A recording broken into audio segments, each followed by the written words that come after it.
छत्रपति शिवाजी महाराज की मृत्यु के बाद स्वराज के प्रधान मोरोपंत पिंगले, अनाजी दत्तो, प्रल्हाद निराजी जैसे लोग रायगढ़ पर इकट्ठा हुए और उन्होंने महारानी सोयराबाई के साथ मिलकर राजा राम राजे को अगला छत्रपति बनाने की तैयारी शुरू की।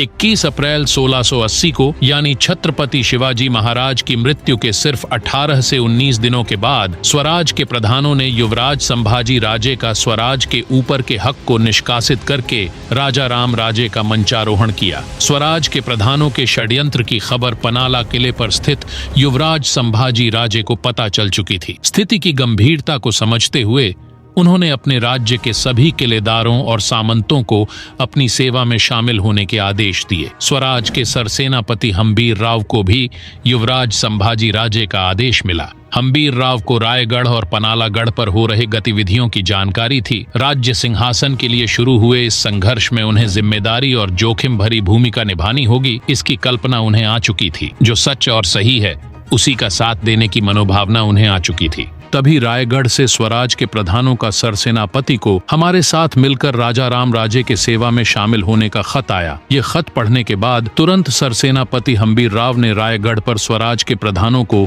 एक खत भेजा। उसमें उन्होंने लिखा था, जहां जहां आप जाएंगे वहां वहां मैं आऊंगा। आपके सफर में मैं आपका साथी बनूंगा। आपका साथ देने के अलावा मेरे पास और कोई भी रास्ता नहीं है। हम्बीर राव का जवाब अस्पष्ट और राजकारणी था। यह जवाब सुनकर प्रल्हाद निराजी के मन में सरसेनापति हम्बीर राव के वफादारी को लेकर बेचैनी शुरू हुई।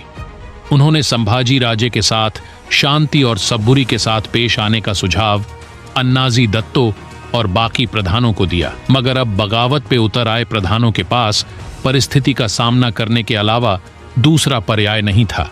अपने राजनीतिक बुद्धि कौशल के दम पर सरसेनापति हम्बीर राव को अपने साथ मिला लेंगे, ऐसा उन्हें खुद पर विश्वास था। तब मोरोपंत, अन्नाजी दत्तो, प्रल्हाद निराजी युवराज संभाजी राजे को कैद करने के लिए पनाला किले की तरफ निकल पड़े।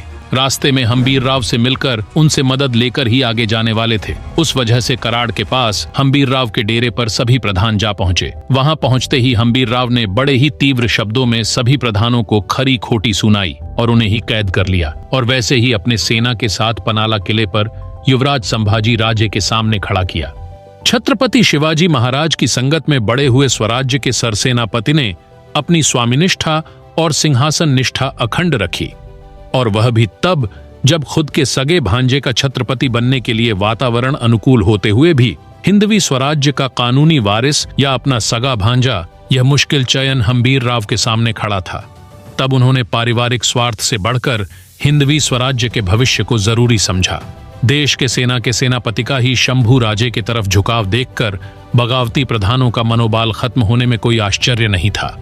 राज्य के प्रधानों ने ही रची हुई साजिश और उसी वक्त सरसेनापति ने ली हुई निर्णायक भूमिका, इस पार्श्वभूमि पर हम्बीर राव स्वराज के नए छत्रपति संभाजी महाराज के खास सल्लागार बनने में कोई अचंभित करने वाली बात नहीं थी। मराठी राज्य अंतर्गत कमजोर परिस्थिति से गुजर रहा था। वही राज्य सीमा पर शत्रु की गतिविधियां तेज हो रही थी। ऐसे समय में सेनापति हम्बीर राव नए छत्रपति के निगरानी में नए उत्साह के साथ देश के सीमाओं का रक्षण कर रहे थे। छत्रपति शिवाजी महाराज की मृत्यु के समय नासिक के इलाके में मोरोपंत पिंगले सेना का नेतृत्व कर रहे थे, मगर अभी अभी हुए सत्ता संघर्ष की वजह वह से कैद में थे। तब छत्रपति संभाजी महाराज ने हम्बीर राव को नासिक क्षेत्र में 20,000 घुड़सवारों के साथ भेजा। उस वक्त मुगल सूबेदार बहादुर खान स्वराज्य में घुसने की फिराक में था। मुगलों के हमले को मुंहतोड़ जवाब देने के लिए हम्बीर राव ने 3 फौज का गठन किया था। उसमें से एक फौज सूरत की तरफ जाएगी, दूसरी बुरहानपुर की तरफ और तीसरी फौज बहादुरगढ़ को उलझाए रखेगी, ऐसी उनकी योजना थी। बुरहानपुर के सेना का नेतृत्व खुद सरसेनापति हम्बीर राव ही कर रहे थे। उन्होंने सबसे पहले नासिक त्र्यंबक से होकर मुगलों की प्रसिद्ध व्यापार पेट धरण गांव को उद्ध्वस्त किया। फिर उन्होंने मुगलों के सबसे प्रतिष्ठित शहर बुरहानपुर पर हमला किया, उसे लूट कर जला दिया। काफी खाने ने लिखा है कि कई कीमती हीरे, सोना, चांदी, तरह तरह के जेवर, कीमती खजाने मराठों ने लूट लिए। मराठे अचानक आए और शहर की दीवार के बाहर बहादुरपुरा और उसके साथ बाकी 7 पुरों को घेर लिया। उसकी वहां से 3 दिनों तक कोई बाहर नहीं जा सका। बुरहानपुर पर हमला यह मुगलों के लिए बहुत ही शर्मनाक बात थी। इसका बदला लेने के लिए और संभाजी महाराज के स्वराज को खत्म करने के लिए खुद दिल्ली का बादशाह औरंगजेब महाराष्ट्र की भूमि में उतरा। नवंबर 1681 को औरंगजेब औरंगाबाद पहुंचा। स्वराज्य पर सभी तरफ से हमले करने शुरू किए। शहजादा अज्जम, गाजीउद्दीन बहादुर, बहादुर खान, हसन अली खान ऐसे बड़े बड़े सरदार उसकी सेना में थे।